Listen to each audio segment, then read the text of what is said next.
Good morning class.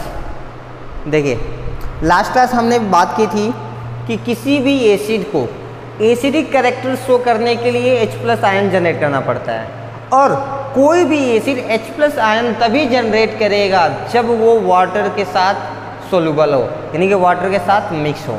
हमने एक experiment देखा था, उस एक्सपेरिमेंट में हमने थोड़ा सा 1 ग्राम सॉल्ट लिया था, सोडियम क्लोराइड, और उसमें कंसनट्रेटेड सल्फ्यूरिक एसिड डालकर उसको रबर कॉर्क से हमने लॉक किया था। फिर रबर कॉर्क में होल की हेल्प से हमने एक ग्लास गैस डिलीवरी ट्यूब लगाया था, जिससे कि रिएक्शन होने के बाद किसके बीच, सल्फ्यूरिक एसिड और सोडियम क्लोराइड यानी कि सॉल्ट के बीच रिएक्शन होने के बाद क्या हुआ था, हाइड्रोक्लोराइड गैस रिलीज हुई थी। फिर हमने एक बार ड्राई ब्लू कलर का लिटमस पेपर ले जाके सामने रखा, हमने देखा इसमें कोई चेंज नहीं आया, यानी कि वो हाइड्रोक्लोराइड गैस हमें थोड़ी सी भी एसिडिक कैरेक्टर शो करती हुई नहीं मिली। फिर उसके बाद हमने क्या किया, ब्लू कलर का फिर से वेट ब्लू लिटमस पेपर लिया हमने। पिछली बार हमारा ड्राई था, इस बार हमने वेट लिया।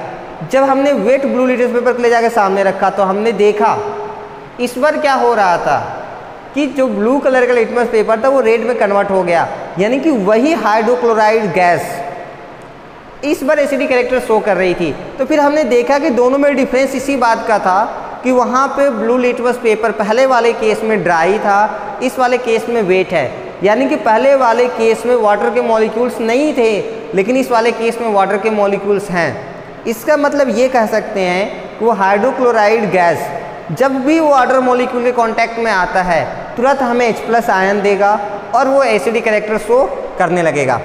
इतनी बातें हो गई थी। फिर उसके बाद हमने ये देखा था कि हमेशा हाइड्रोजन आयन जो है H+ वो किस फॉर्म में मिलता है हमें, H3O+ में, जिसको हम बोलते हैं हाइड्रोनियम आयन।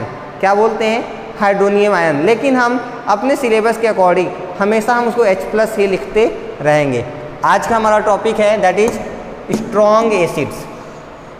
कैसे एसिड्स, स्ट्रॉन्ग एसिड्स।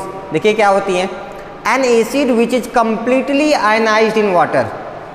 आयनाइज्ड का मतलब वो पूरी तरह से आयंस में चेंज हो जाए, ठीक है, तो उनको हम बोलते हैं स्ट्रॉन्ग एसिड्स। देखिए an acid which is completely ionized in water and thus produces a large amount of hydrogen ions is called a strong acid. For example,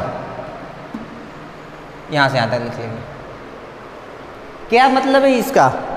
अभी तक तो आपने कहा था सर स्ट्रॉन्ग एसिड्स वो होते हैं जिससे कि क्या होते हैं, हम जल जाते हैं, बहुत सारे नुकसान होते हैं। अब हमने कहा था ना कि क्योंकि वो तो बेसिक डेफिनेशन था, स्टैंडर्ड डेफिनेशन हम H+ आयन के बेस पे देते हैं। उसी तरह जब हम बेस पढ़ेंगे तो उसका स्टैंडर्ड डेफिनेशन हम OH- के बेस पे देते हैं। खैर देखिए, तो देखिए स्ट्रॉन्ग एसिड्स हम उनको कहेंगे जो कि वाटर में मिक्स होने के बाद पूरी तरह से आयन्स में बदल जाते हैं, पूरा का पूरा आयन में कन्वर्ट हो जाते हैं। अगर पूरा आयन में कन्वर्ट होंगे तो बताइए आयन्स जो H+ आयन्स हैं वो ज़्यादा मिलेंगे या कम, ज़्यादा मिलेंगे। अगर ज़्यादा मिलेंगे तो बताइए एसिडिक कैरेक्टर ज़्यादा शो करेगा कि कम, ज़्यादा शो करेगा। तो बताइए स्ट्रॉन्ग हुआ कि वीक, हुआ ना स्ट्रॉन्ग, सही है। देखिए इसी तरह the single arrow pointing towards right in the above equation indicates the hydrochloric acid is completely ionised to form ions. ये जो एग्जांपल है इसमें ये एरो बिल्कुल हमें ये दिखा रहा है कि जो HCl था वो पूरा का पूरा H+ और Cl- में कन्वर्ट हो गया। अगर ये पूरा कन्वर्ट हो गया आयंस में तो बताइए इसके जो H+ आयंस होंगे वो ज़्यादा होंगे या कम, ज़्यादा होंगे। एसिडिक कैरेक्टर ज़्यादा या कम, ज़्यादा। तो स्ट्रॉन्ग एसिड या weak acid, strong acid.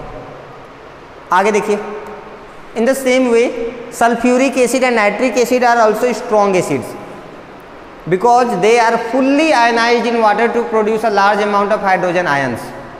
Please note that the word strong here refers to the degree of ionization and not the concentration of the acid. यहाँ जो strong term है वो ये नहीं बता रहा है कि concentration कितनी है, यानी कि उसमें water amount ज़्यादा है या कम, वो ये बता रहा है कि आयंस में कन्वर्ट होने की कैपेसिटी ज़्यादा है या कम, ठीक है। तो आप यहाँ से यहाँ तक नोट कर लेंगे, ठीक है। तो देखिए एक बार फिर से अगर कोई भी एसिड वाटर में मिक्स होने के बाद पूरी तरह से आयंस में बदल जाती है तो बताइए वो कैसी एसिड होगी? Strong acid. अगर वो थोड़ा बहुत कन्वर्ट होती, थोड़ा बहुत नहीं होती तो क्या होती है? हाँ, then they will become weak acids. खैर अब इसी के आगे उसको भी पढ़ना है, आगे देखिए। Due to large amount of hydrogen ions in their solution strong acid reacts very rapidly with other substances. हाँ, जो ये स्ट्रॉन्ग एसिड्स होती हैं जो कि बहुत ही ज़्यादा मात्रा में H+ आयंस देते हैं, वो मेटल्स के साथ बहुत ही जल्दी रिएक्शन करते हैं। मेटल्स ही नहीं, और भी एलिमेंट्स हैं जिनके साथ वो बहुत ही काफ़ी रैपिडली क्विकली रिएक्शन करती हैं। Strong acids react very rapidly with other substances such as metals, metal carbonates and metal hydrogen carbonates. जब मेटल से रिएक्ट करते हैं तो हमें क्या मिलता है? Hydrogen gas. जब मेटल हाइड्रोजन कार्बोनेट्स या मेटल कार्बोनेट से रिएक्शन कराते हैं एसिड्स का तो हमें क्या मिलता है? Water plus carbon dioxide gas. Strong acids also have a high electrical conductivity. जो स्ट्रॉन्ग एसिड्स होती है उनकी कंडक्टिविटी, हाँ, यानी कि उनसे इलेक्ट्रिसिटी के पास होने की जो कैपेसिटी होती है that is also very high because of the high concentration of hydrogen ions in their solution. क्यों? क्योंकि हाइड्रोजन आयंस ज़्यादा हैं। हाइड्रोजन आयंस क्या करते हैं? इलेक्ट्रॉन्स को कैरी करते हैं, वो एक जगह दूसरी जगह ले जाते हैं, फटाफट चार्ज को पहुंचाते रहते हैं। अगर चार्ज को पहुंचाने वाला काम जल्दी होगा तो बताइए इलेक्ट्रिकल कंडक्टिविटी यानी कि इलेक्ट्रिक करंट का फ्लो तेज होगा या स्लो होगा? हाँ, फास्ट होगा ना। इसका मतलब इलेक्ट्रिकल कंडक्टिविटी भी क्या होती है? ज़्यादा होती है। तो बताइए स्ट्रॉन्ग एसिड्स की कंडक्टिविटी और वीक एसिड्स की कंडक्टिविटी किसकी ज़्यादा होगी? हाँ, स्ट्रॉन्ग एसिड्स की इलेक्ट्रिकल कंडक्टिविटी ज़्यादा होगी, वीक एसिड्स की इलेक्ट्रिकल कंडक्टिविटी क्या होगी? कम होगी। Thus all strong acids are strong electrolytes. आप नोट पॉइंट में लिख लेंगे, all the strong acids are strong electrolytes. देखिए इलेक्ट्रोलाइट्स क्या होते हैं हम पहले भी एक बार बात कर चुके हैं, एक बार फिर से बताते हैं। Those liquid conductors which can conduct electricity they are known as electrolytes. Electrolytes conductor ही हैं, बस जो हम नॉर्मल वर्ड कंडक्टर यूज करते हैं वो सॉलिड के लिए होता है, क्योंकि बहुत सारे लिक्विड भी हैं जिससे कि हाँ इलेक्ट्रिसिटी पास कर जाती है, उनको हम इलेक्ट्रोलाइट्स कहते हैं। यानी कि इलेक्ट्रोलाइट्स और कंडक्टर में बिल्कुल डिफरेंस नहीं है, बस इलेक्ट्रोलाइट्स लिक्विड के लिए डिफाइन है और कंडक्टर सॉलिड के लिए डिफाइन है। सही है, चलिए आगे बढ़ते हैं। अब हम बात करेंगे किसकी? वीक एसिड्स की। देखिए वीक एसिड क्या होते हैं, हेडिंग डाल देंगे वीक एसिड और डेफिनेशन राइट कर लेंगे विथ एग्जांपल। ठीक है, देखिए क्या होता है, N acid which is partially, partially का मतलब इनकम्प्लीटली, पूरी तरह से नहीं, कुछ पार्ट तो क्या हो गया, आयंस बन गया, लेकिन कुछ पार्ट्स आयन में कन्वर्ट नहीं हुए। तो बताइए इससे जो आयंस मिलेंगे हमें H+ आयंस, हाइड्रोजन के आयंस, वो ज़्यादा होंगे या कम? कम होंगे, क्योंकि कुछ तो बने ही नहीं। तो बताइए इसकी एसिडिक कैरेक्टर ज़्यादा या कम? कम। तो स्ट्रॉन्ग या weak? Weak acid in water and thus produces a small amount of hydrogen ions.